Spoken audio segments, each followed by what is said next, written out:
Feel the Bern. That's the catchphrase favored by supporters of Vermont Senator Bernie Sanders, from Twitter to T-shirts. $20 for all the shirts.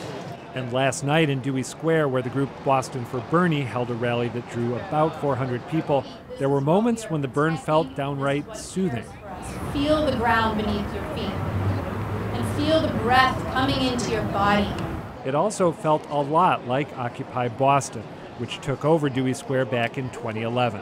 Boston for Bernie is an offshoot of the national group People for Bernie, which is run by Occupy alums.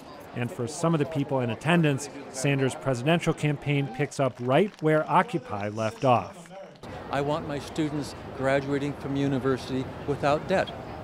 When big corporations violate our rights, the leader of those corporations should go to jail. When Bernie got up and started talking about these things, I said, I'm going to go out there and I'm supporting that dude. Also at the rally, people who see Sanders as part politician and part family member. I've known Bernie since I was 8 years old, or at least the name. Don't know him personally.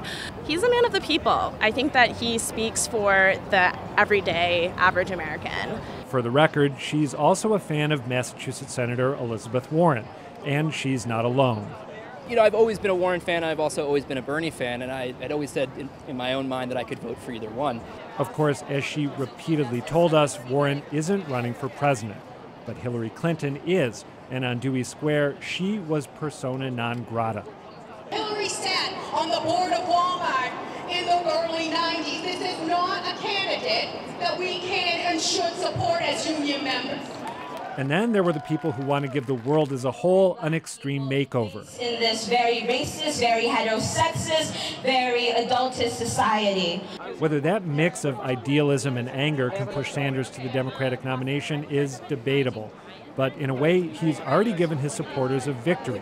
After years of feeling marginalized, People like me, who are very much liberal, we've sort of been left in the dirt. a candidate for the White House is saying that their priorities should guide the country.